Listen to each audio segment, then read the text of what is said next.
Saudações a todos! Esse é o primeiro podcast do Ocean Immersion, onde eu, Ana Vitória, falo com uma convidada super especial, que é a Érica Liberato. A Érica ela é especialista em sustentabilidade, cooperação para o desenvolvimento, tem feito um trabalho muito legal na promoção dos objetivos do desenvolvimento sustentável e na inovação social. E ela faz parte de 2 networks jovens super legais aqui também, que atuam em Portugal, que eu acabei conhecendo no último ano, que promovem a liderança pela sustentabilidade do planeta, como o Zero Waste Youth e Youth Climate Leaders.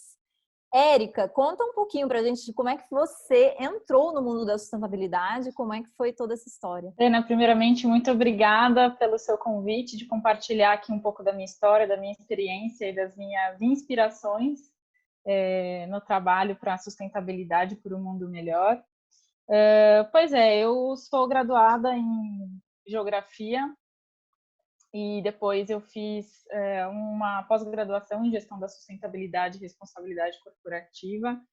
Já queria, estando na Geografia, partir para a sustentabilidade. Na época era algo muito inovador, assim, ninguém sabia muito bem o que era sustentabilidade. Tanto é que na minha faculdade, foi a minha primeira...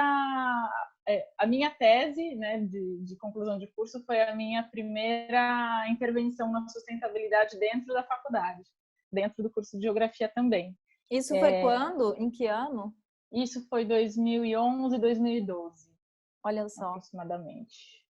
E logo depois eu engatei numa pós-graduação, né, em Gestão da Sustentabilidade, que me abriu um pouco o horizonte do que é realmente o mundo corporativo e a gestão, né, porque na Geografia, que é um curso muito amplo e muito geral, que a gente estuda desde economia, meio ambiente, sociologia, filosofia, urbanismo, então ele é bem completo, mas falta a parte de gestão.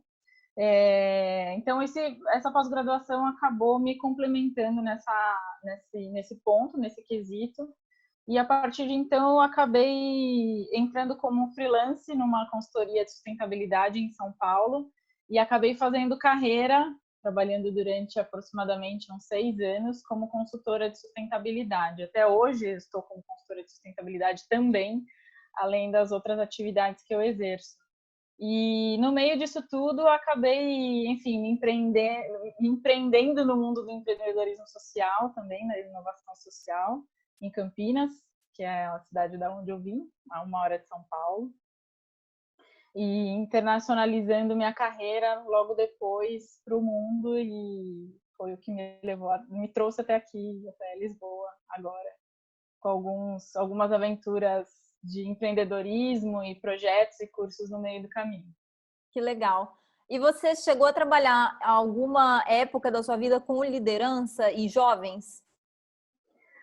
Eu acho que a partir do momento que a gente decide trilhar um caminho profissional tão robusto e complexo como a sustentabilidade, a gente já está na liderança. Né? Assim, sem nomeações, sem títulos, eu acho que a partir do momento que você trabalha por um mundo melhor, você já é um líder nato. Então, eu começo por aí. E sim, acho que começou quando eu resolvi empreender a Base Colaborativa, que é uma ONG, uma ONG no Brasil, que trabalha conectando pessoas que querem realizar projetos sociais, mas não sabem muito bem nem com quem, nem onde, nem como fazer, com projetos sociais, com demandas sociais que precisam de apoio, né? Conectando também numa terceira esfera empresas que queiram contribuir, que queiram abrir aí os horizontes para as questões socioambientais. Então, minha primeira experiência, e foi uma experiência solo, eu resolvi puxar este projeto da Base Colaborativa, que já existia em São Paulo, em Campinas. Foi minha primeira experiência em liderança. Depois, com o andar da carruagem da vida, eu acabei fazendo parte de alguns grupos, né, de liderança e de representações. Por exemplo, fui representante, fui para fóruns da ONU como representante, né, da diplomacia civil, do programa de diplomacia civil do Brasil. Então, eu fui como delegada brasileira em alguns fóruns e estou participando de 2 grupos aqui em Portugal, né?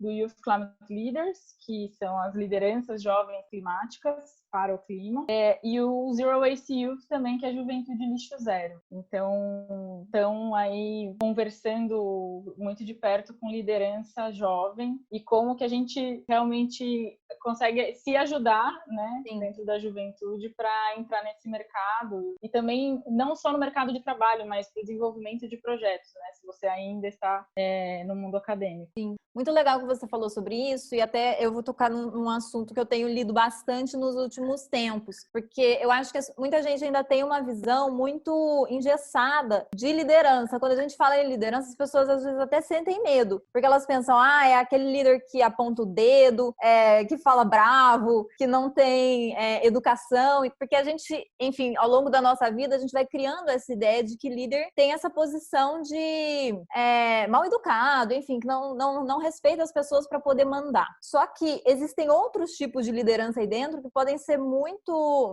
melhores e mais colaborativos. Inclusive, nos últimos tempos, eu tenho estudado muito sobre liderança criativa, que é um outro modelo de liderança.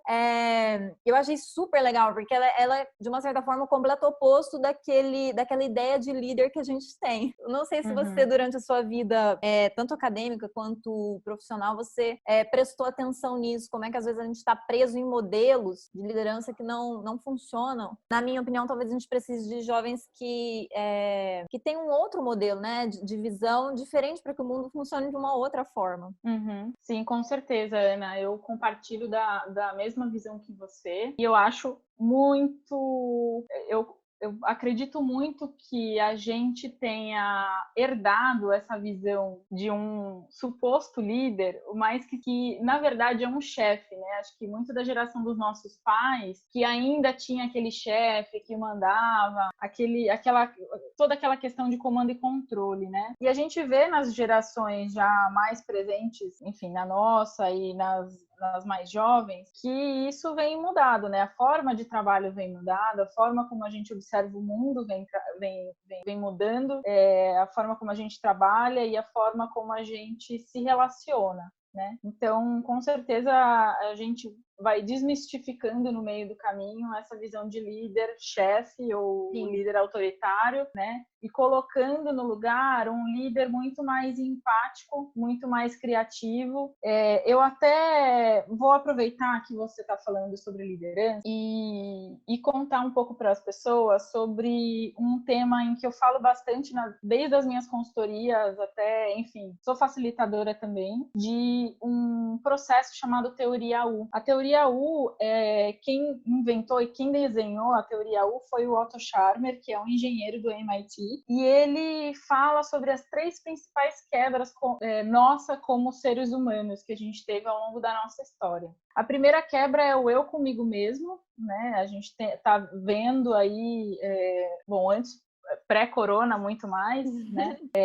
Uma quebra do eu comigo mesmo. A gente fala sobre depressão, esgotamento, estresse, né? A gente não está se encontrando com a gente mesmo. Quem sou eu, né? Aquela pergunta existencial, quem sou eu? Então a gente se desconectou como eu, como ser humano. A gente se desconectou como relacionamento, né? O eu com o outro. Então a gente está vendo muita relação tóxica e problemas de relacionamento, problemas interpessoais. E a terceira quebra que ele fala é o eu com o ambiente, né? E aí é isso que a gente está vendo, a nossa realidade nua e crua, né? Como que a gente não soube se relacionar com o planeta, né? Gastando muito mais do que o planeta consegue se regenerar. Então, por que eu estou contando sobre a Teoria U? Porque ela mostra realmente, a partir dessas 3 quebras, que nós, coletivamente, a gente não está criando os resultados que a gente deseja, né? Como sociedade. Então, como que eu vou deixar a Terra do jeito que ela está, né? Que já está esgotada, 2 bilhões e meio de seres humanos abaixo da linha da pobreza, ou seja, a gente está num contexto que a gente se sente, como sociedade, enfraquecido e incapaz de fazer qualquer mudança, né? Então, isso é nítido, a falta de liderança, realmente, de a gente olhar para o nosso entorno e poder modificá-lo, né? E saber que a gente pode realmente construir resultados que a gente deseja. Então, eu estou contando da teoria U porque ela começa, todo esse processo da teoria U, ela começa com os níveis de escuta. E se você me perguntar quais são as características que você vê num líder atual ou num líder que precisa atuar neste momento ou a partir de agora, a primeira coisa que eu te falaria são os níveis de escuta para a gente, os níveis de escuta para o próximo, para quem está à nossa volta, quem trabalha com a gente, e os níveis de escuta da gente com o meio ambiente, né? Porque a gente não vê os níveis de escuta, não só de escutar, de ouvir, né? Vai muito mais além. Os níveis de escuta é realmente observar o que está acontecendo, né? Então, ter realmente esse olhar empático para o que está no nosso entorno. Então, eu acho que começa daí a liderança. Nossa, eu acho que o que você falou é muito verdade. Eu já venho observando isso também há bastante tempo, que as pessoas se interrompem o tempo inteiro, não deixam outra pessoa terminar o que ela está falando, muitas vezes. Então, com mulheres, né, a gente sabe que isso acontece muito mais do que com homens, inclusive. E muitas vezes eu acho que até em um debate ambiental, quando a gente entra, os jovens nem sempre estão munidos de palavras e de argumentos para poder argumentar com o outro lado, digamos, uma fábrica de alguma coisa que está poluindo, né? Eu já participei muitas vezes de debates em que as pessoas simplesmente tentam calar o outro lado sem ouvir. Então, te chamam de qualquer coisa, de qualquer palavra, e parece que o debate encerra ali. Então, essa escuta realmente ela é muito importante para que tenha um balanço e que seja igualitário, né? O poder de falar dos dois lados. Então, acho que isso que você falou é muito importante. E essa ideia também que você me falou da teoria U, eu me lembrei muito de um outro conceito que é a colaboração no lugar da competição. Ou seja, será que a gente não deveria buscar por uma sociedade agora, depois dessa... Eu não sei, né, se isso vai acontecer, porque pode ser um tanto romântico, até da parte de muitas pessoas falar isso, né, que depois do coronavírus as coisas vão melhorar, porque a gente está começando a ter outra visão das coisas. Eu acho que sim, por um lado, e não por outro, né? Mas eu acho que é hora da gente começar a observar essa colaboração no lugar da competição, porque o mundo coloca pra gente situações muito competitivas, então parece que a gente sempre tem que ser melhor que o outro. E a gente não acaba vendo que junto com o outro a gente vai mais longe, na verdade. Você já percebeu alguma coisa sobre isso? Sim, muito interessante você trazer isso, porque fala muito do momento que a gente está vivendo agora, né? Como que a gente pode entender o momento que a gente está vivendo e melhorar a maneira que a gente se relaciona com o outro e com a natureza, né? Com a nossa sociedade no meio desse turbilhão de emoções e de incertezas e inseguranças, né? Porque a gente perdeu, assim, tá escancarado que quem tem controle de alguma coisa? A gente não tem controle de nada, né? Então, como que a gente se relaciona com isso? E eu linko o que você traz com uma necessidade muito forte que eu espero que todo mundo que está em casa agora, olhando para si, porque acho que essa parada está sendo um convite para a gente olhar para as nossas sombras e para as nossas luzes também, né? Mas rever muita coisa e rever as nossas relações também. E rever como que a gente faz parte de uma malha de interdependência e interconexão. Gente, não dá para negar, né? A gente precisa dessa reconexão. Uhum. O meu problema também pode ser o seu problema, né? A minha vida afeta a sua, né? Então, a gente tem que se reconectar com a gente, com o outro, com o planeta, realmente, para ver esse funcionamento, o que funciona na natureza, o que funciona realmente, né? Então, se a gente tiver um olhar competitivo e só olhar para o próprio umbigo, a gente não vai ter esse olhar numa dimensão, numa esfera mais global, né? E aí eu trago essa parte de o que a gente vai ser agora, né? Porque a gente está numa fresta e numa oportunidade, numa super oportunidade de momento, de a gente olhar o que a gente quer fazer para o futuro, qual que é o futuro desejável.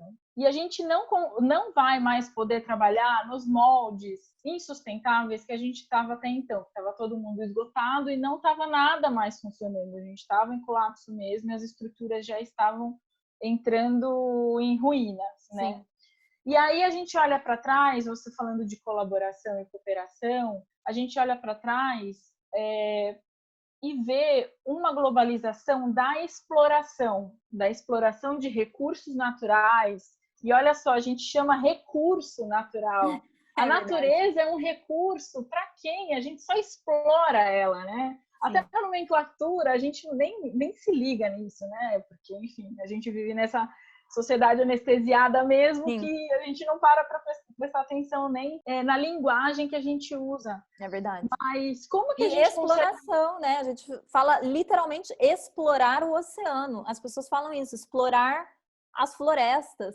Explorar as pessoas, explorar o ambiente. Para! Exato. Não tá certo isso. Então, como que a gente consegue mudar esse paradigma e mudar a globalização da exploração que enfim, já estava saturando o planeta e a gente, para uma globalização da cooperação e da colaboração? Acho que esse vai ser o maior desafio nosso daqui para frente, para a gente repensar tudo isso, né? Porque é isso, as relações elas têm que se mostrar mais cooperativas e somos interdependentes mesmo, né? Entre nações e entre continentes, mas como fazer isso de uma maneira sustentável ou regenerativa, né? Que seria o ideal. Então, parar para a gente observar onde parou e até para reconhecer o que a gente tem ao nosso redor, né? Posso linkar um outro assunto falando disso, falando da globalização, Ana? Sim. Que acho muito interessante a gente ter esse olhar da globalização, que tudo funcionava, né? Principalmente dos meios de transporte, aviões agora parados, navios, enfim, uma série de coisas. E qual que é o reconhecimento do nosso regionalismo e do nosso localismo em tudo isso, né? Eu acho super interessante, até trazendo como tendência para os jovens, porque eu acho que realmente vai surgir uma oportunidade maior de a gente enxergar com muito mais carinho a nossa localidade, a nossa regionalidade, né? Por que eu falo isso? Porque a gente está vendo agora, nessa época da crise do coronavírus, como a gente é dependente de economias externas. Por exemplo, preciso importar máscaras da China.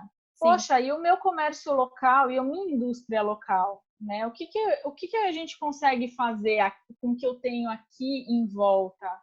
Para também resguardar o emprego e o salário das pessoas que moram aqui no meu país ou aqui na minha cidade, na minha região. Então, isso vai vir muito forte. Eu espero que isso venha muito forte, né?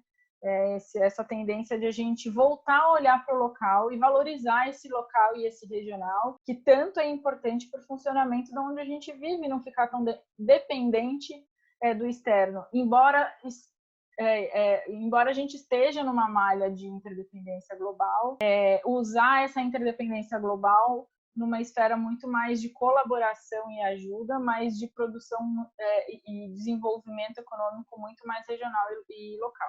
Sim, eu concordo totalmente, porque ficou tão absurda a nossa dependência em outros países para criar certas coisas, que hoje se uma pessoa quiser, sei lá, criar roupa em Portugal, dificilmente ela encontra todos os materiais para fazer aqui. Muita coisa ela não vai encontrar, porque ela pode encontrar o tecido, vamos supor. Eu acho que nem isso. Mas o botão, nada disso ela vai encontrar. Então, é engraçado que nem a produção de coisas que são, e vamos falar até comida, né? Porque roupa ainda não é um bem assim tão... É um bem essencial, mas não da mesma forma que comida é. E muita da comida, ela vem, inclusive, de outros lugares do mundo. Então, as pessoas têm que parar para pensar nisso, né? Quanto é que isso viajou. E quantas pessoas foram exploradas justamente, né, para produzir muitas vezes isso que eu estou comendo agora. E toda essa cadeia também de poluição que existe no transporte de todas essas mercadorias. Então, assim, quando a gente fala em consumir local, além da gente ajudar todas as pessoas que estão em volta de nós, porque a gente fomenta aquele mercado local, você também ajuda diversas outras coisas, porque você também ajuda o ambiente, no fim das contas, né?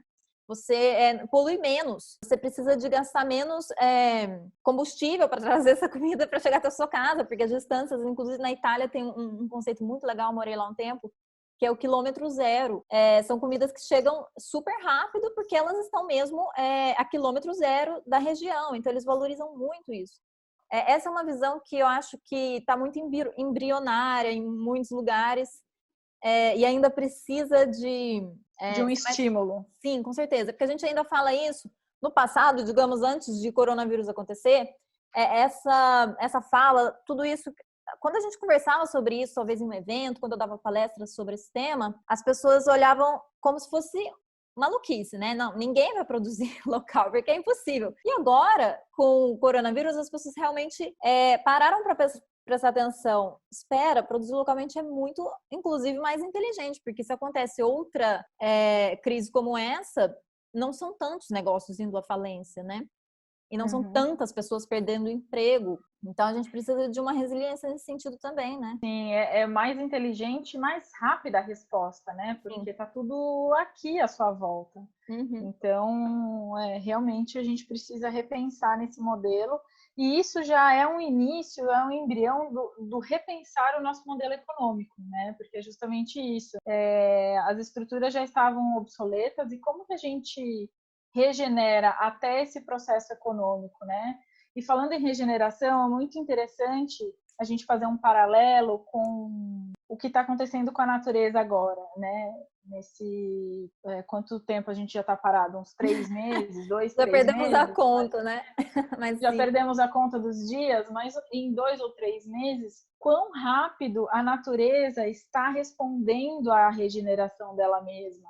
Né? E como que a gente consegue se inspirar nisso para a gente também pensar na regeneração do nosso coletivo como sociedade, da nossa economia, né? Comércio, indústria e circulação de bens, e quais são esses bens, né? A gente pensando também no local, e pensar também na nossa regeneração, na nossa resiliência, né? Como ser humano, porque realmente em que mundo a gente vivia, que a gente não estava com os nossos filhos, as famílias agora estão sendo convidadas a voltarem a ser famílias nos seus lares, né? A gente está sendo convidado. Essa semana eu até também estava expondo numa live que eu fiz. Estamos sendo convidados, nós seres humanos estamos sendo convidados a serem humanos novamente, porque esquecemos dessa principal que a gente veio fazer aqui na Terra, né? Então, está sendo um processo muito interessante. E, realmente, eu acho que é uma ótima oportunidade, uma fresta que a gente precisa ocupar para pensar num futuro desejável que a gente quer. Exatamente. Olha, tudo que você me falou me lembrou muito de um livro que eu li essa semana, que é o Ideias para o Fim do Mundo. Não sei se você conhece. Me lembrou muito. Não. Sim, é maravilhoso. Olha, leia, é muito bom. Fala muito sobre coletivo. Inclusive, a gente perdeu muito dessa noção, né? E agora eu acho que com a história do vírus, a gente começa a se lembrar por que é que o coletivo ele é importante. Porque se uma pessoa decide agora sair de casa e ter um ato irresponsável com o próprio corpo dela, ela pode também afetar outras pessoas. Então, nós não estamos sozinhos, né? Não importa se eu tenho um ato irresponsável comigo, eu vou afetar outras pessoas em volta de mim. Então, é muito sobre o autocuidado, mas o cuidado com os outros também. Então, é interessante essa visão de coletivo que a gente precisa de criar a partir de agora, porque eu acho que a sociedade hoje é muito egoísta, ela foca muito eu, as pessoas não querem saber, quando muito eu e minha família, as pessoas não querem saber do que existe fora. Eu acho que pouco a pouco estamos resgatando isso. Mas sim, eu acho que é um processo pouco a pouco. E eu queria que você deixasse uma mensagem para os jovens nesse momento. Por exemplo, eu vejo muita gente, antes do surto do coronavírus começar, por exemplo, o movimento pelo clima estava ganhando uma dimensão muito grande, né, com os jovens, e os jovens estavam começando a ter esse lugar de fala em vários lugares, estavam começando a ser visíveis de uma forma que antes não era tão comum. Ainda não é tudo tão linear assim, né, mas algumas coisas estavam começando a acontecer. Eu também participei muito na esfera internacional nos últimos anos, passei a ver que isso mudou muito a forma como os jovens também eram vistos. E eu, por um lado, trabalho com jovens do oceano, vejo que nada disso ainda começou a ser discutido ali, porque os jovens muitas vezes são incluídos só em limpezas de praia, mas não tem realmente uma inclusão dos jovens em assuntos mais sérios, né? Então, assim, a gente fala muito sobre o plástico, mas parece que é só ali que a gente se encontra. E dificilmente os jovens vão para outros lugares. Então, a gente tem muitos problemas no oceano, tem acidificação, tem as mudanças do clima afetam o oceano, tem a sobrepesca, tem muitas coisas acontecendo e muitas vezes a gente só fica preso ali na pontinha do iceberg que a gente consegue ver, que é o plástico. Inclusive foi um tema de uma live que nós fizemos. Então eu queria saber do seu lado, Érica, já que você já trabalhou tanto assim com jovens e com liderança também, como é que um jovem hoje pode, pós toda essa, ou mesmo agora, né? Talvez você pode usar do online para isso. Como é que o jovem pode fazer alguma mudança no meio em que ele se insere? Para deixar, digamos, o planeta melhor. Porque muitas pessoas têm a vontade de fazer isso, mas não sabem como. Uhum. Obrigada pela sua pergunta, eu acho que ela é super pertinente, porque realmente, bom, eu sou muito otimista. Eu também. Embora todos as projeções, e embora a gente esteja realmente num momento um pouco trágico, um pouco que foge um pouco das nossas emoções, né? E isso também faz parte de a gente se entender as nossas emoções no meio de todo esse turbilhão da vida e do momento econômico, social e sanitário que a gente está vivendo. Eu acho super interessante a gente realmente manter, primeiro, esse olhar de calma, né? Para tudo isso, porque realmente vai passar. Mas nesse vai passar, ter um olhar de vai passar, mas pode ser muito diferente. Como a gente pode transformar e usar esse momento, que a gente está meio num momento crepúsculo, né? Entre Sim. a noite e o dia. O limbo, né? Num momento de transição riquíssimo para a gente olhar para o que realmente vibra dentro da gente, né? Alguma causa ou algum assunto que, enfim, pulsa seu coração. Acho que primeiro encontrar alguma afinidade com algum tema, sendo ele da parte econômica, sendo ele da parte social, sendo ele da parte ambiental, né? Depois, eu colocaria isso em forma de uma pesquisa mesmo, para saber quem que pode ser a minha rede de apoio, para me apoiar, quem que pode ser a minha rede de apoio numa pesquisa de pessoas e temas e instituições que estão trabalhando nisso, né? Tem uma atitude investigativa mesmo, de explorar aquele tema, o que eu tenho ao meu redor, o que eu tenho na minha região, na minha cidade, no meu país, quem já trabalha com isso, buscar referências, até o Instagram, né, que a gente está perdendo tanto tempo em redes sociais agora, e usar até essas redes sociais para buscar alternativas, como uma alternativa de pesquisa mesmo, né? Porque todas as instituições elas estão no Instagram. Sim. Agora, ou no Facebook. Exatamente. Então, usar um momento de lazer também para buscar essas referências. E ver quem da sua comunidade. Isso, deixa eu voltar. E ver quem da sua comunidade compartilha, ou da sua comunidade escolar, ou da sua comunidade do entorno de onde você vive, da sua freguesia, da sua cidade, quem que compartilha daquilo também, né? Daquele Sim. querer de mudar. Eu acho que atividades assim, mais você com você mesmo, mais investigativo, para você até descobrir, né, qual que é a sua afinidade com algum tema, acho que seria isso.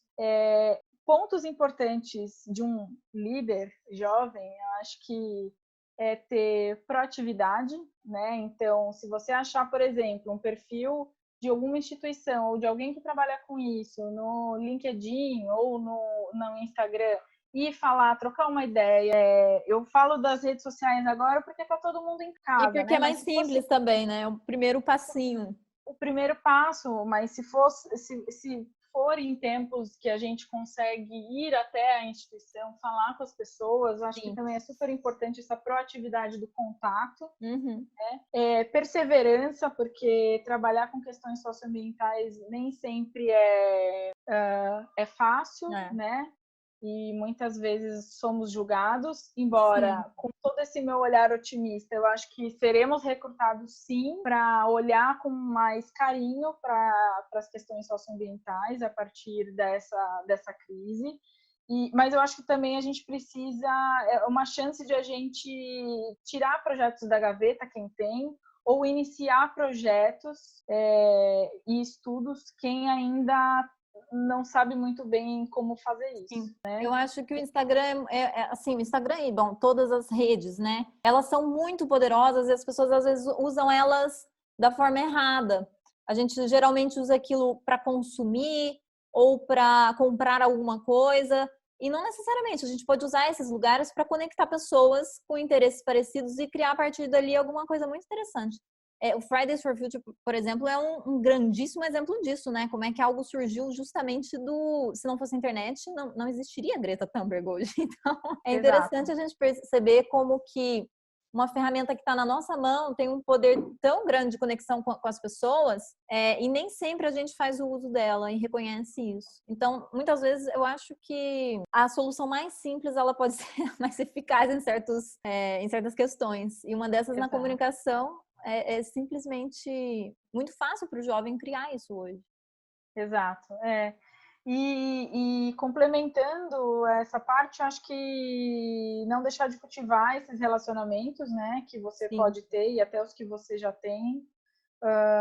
E essa parte da colaboração e da cooperação que a gente falou, ela é super importante porque amplia as ideias e fortalece todas as ações, né? Então é super importante manter-se engajado em algum grupo que já trabalhe com algum tema que você já esteja familiarizado ou que queira trabalhar com isso.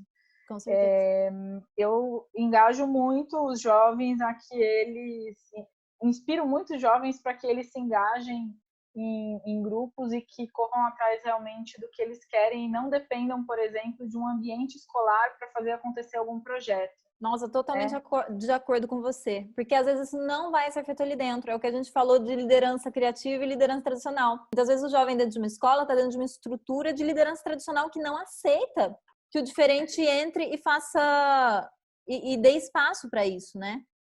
Então, se a iniciativa ela acontece fora desses muros, ela pode ser muito mais eficaz do que lá dentro. É claro que não são todos os casos. Tem muitas escolas que apoiam esse tipo de iniciativa, mas não é sempre, né? Não é sempre, porque a escola já tem todo um conteúdo programático, né? Programado para dar no ano escolar, então às vezes você não tem aquele espaço ou não se sente à vontade no seu espaço escolar para desenvolver alguma coisa.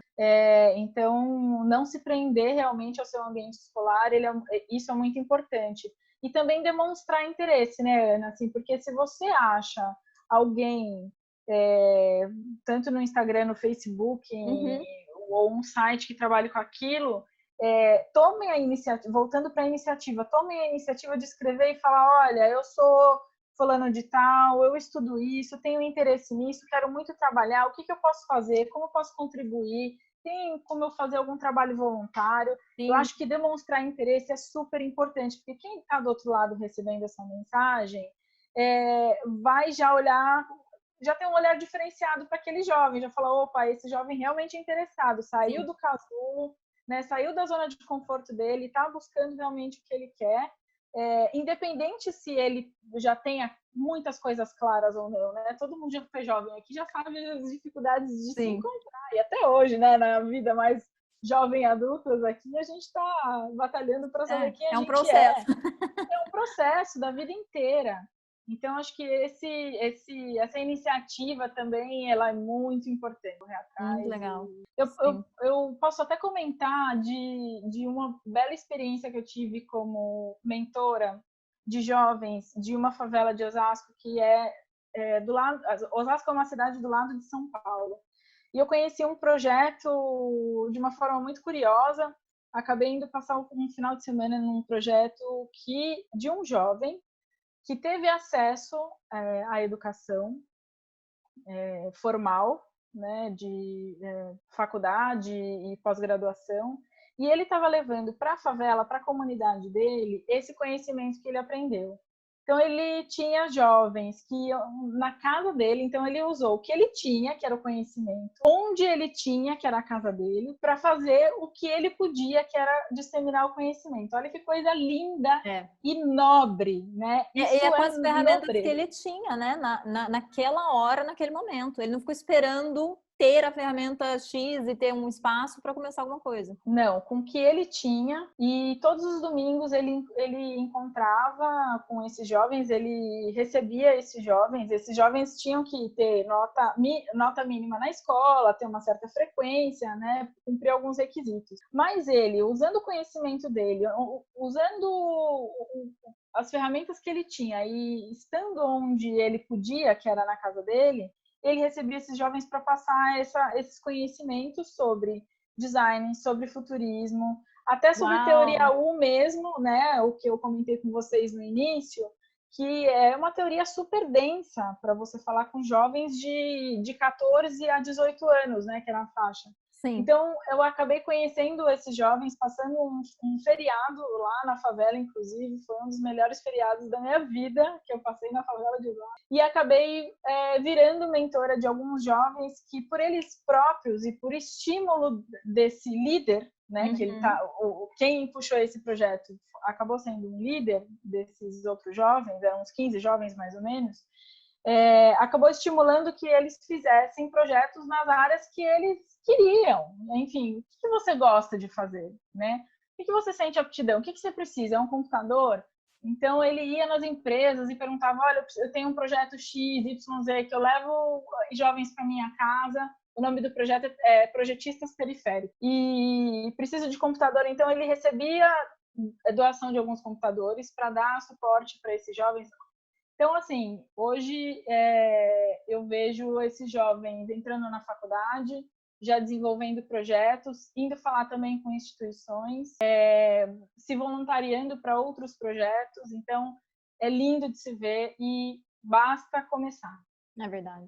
Tanto de um lado quanto do outro, né? Tanto se Sim. você tem também conhecimento em alguma coisa que pode disseminar para alguém, quanto se você realmente quer e busca alguém que tem esse conhecimento para trocar, para intercambiar e para entender realmente essa realidade e fazer acontecer algum projeto significativo para você e para sua comunidade. Maravilhoso tudo isso que você trouxe, Érica, muito bom saber de todas essas coisas. Inclusive, eu lembrei do tema do próximo podcast, que é liderança no século XXI, ou seja, as skills do século XXI. Talvez ainda te chame de novo para a gente fazer mais um podcast. Legal. Eu, infelizmente, vou ter que encerrar o nosso podcast agora, porque o nosso tempo está acabando, mas adorei ter você aqui, Érica, porque foi muito bom a gente ter essa visão diferente. Eu também não conhecia sobre a teoria U, vou estudar sobre isso, eu achei muito legal. E eu acho que é isso, é sobre a gente compartilhar a nossa visão também com mais pessoas. É isso que a gente faz aqui nesse podcast. Incentiva também os jovens a criarem coisas diferentes das existentes, mas também procurarem saber o que é que já existe também, né? Porque existem muitas estruturas por aí, muitos jovens não têm a coisa de começar uma coisa por si só, mas podem fazer parte de diversas estruturas. Então, se você quiser deixar os links dos projetos que você trabalha também para que mais jovens possam buscar todas essas plataformas, você também pode deixar agora. Legal, Ana. Eu queria agradecer muito o seu convite, foi muito legal. Pode me convidar mais vezes. Eu adoro falar para jovem e adoro falar sobre todos esses assuntos. E quem quiser me encontrar, vou passar aqui os Instagrams, né? Porque acho que fica mais fácil de a gente se encontrar, mas também o Google tá aí para suprir qualquer necessidade. Meu Instagram é @liberato.erica com C. Do Youth Climate Leaders também Youth Climate Leaders. Zero Waste Youth Portugal, tudo junto.